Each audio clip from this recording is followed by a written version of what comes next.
शहर रामगढ़ में एक बिजनेसमैन रहता था जिसका नाम मनोहर था। वो एक बहुत बड़ा बिजनेसमैन था और उसके पास काफी सारी दौलत थी।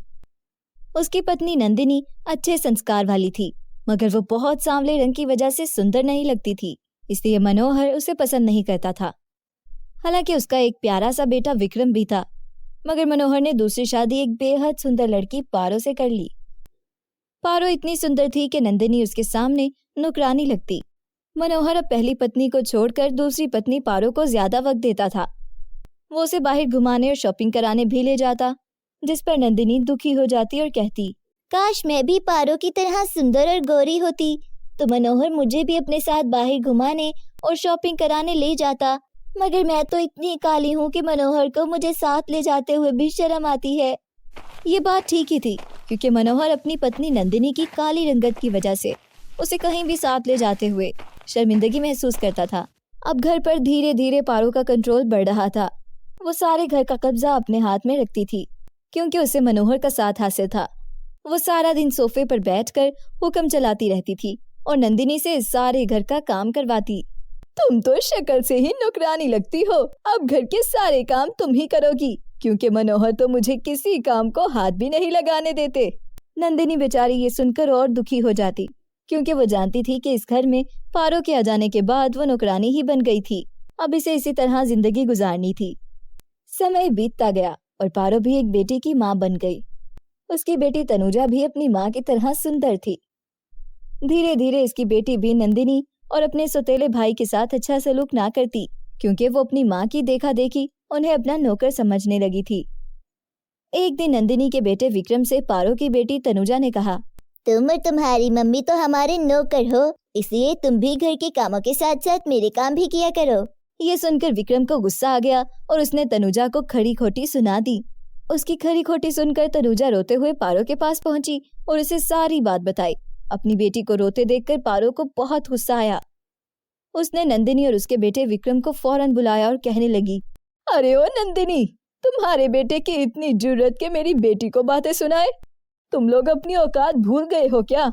ये सुनकर नंदिनी ने कहा, मेरे बेटे ने ऐसा कुछ नहीं कहा। विक्रम, तूने यही कहा था ना कि मैं तुम्हारा नौकर नहीं बल्कि भाई हूँ। मगर पारो ने नंदिनी की एक ना सुनी और मनोहर को बुला लिया।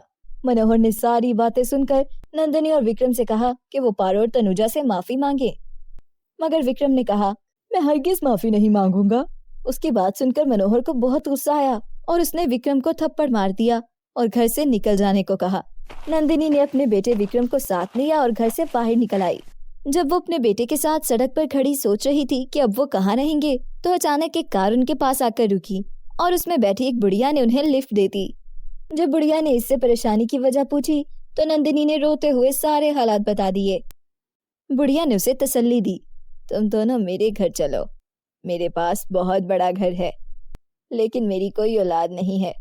और फिर वो दोनों उस बुढ़िया के साथ उसके घर रहने लगे। उसके घर में नौकरों के अलावा और कोई नहीं रहता था। वो बुढ़िया बहुत बीमार रहती थी और उसके सारे नौकर कामचोर थे जो उसकी बीमारी का फायदा उठाते थे। मगर जब नंदिनी ने उसका घर संभाला तो वो सारे सीधे हो गए, क्योंकि नंदिनी अब उन पर कड़ी नजर रखती थी। नंदिनी और विक्रम उस बुढ़िया की खूब खिदमत करते, क्योंकि वो बीमार रहती थी। नंदिनी उसके लिए बहुत अच्छे अच्छे खाने बनाती और उसके साथ बहुत सारी बातें करती, और इस तरह वो बुढ़िया जो तन्हाई की वजह से बहुत बीमार रहती थी, वो जल्दी अच्छी हो गई और उसने नंदिनी को अपनी बेटी बना लिया, क्योंकि नंदिनी ने एक बेटी की तरह उसकी खिदमत की थी।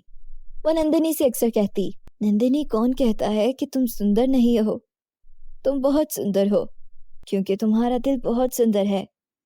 तुम दूसरों के दुख दर्द का एहसास रखती हो, इसलिए तुम बहुत अच्छी हो।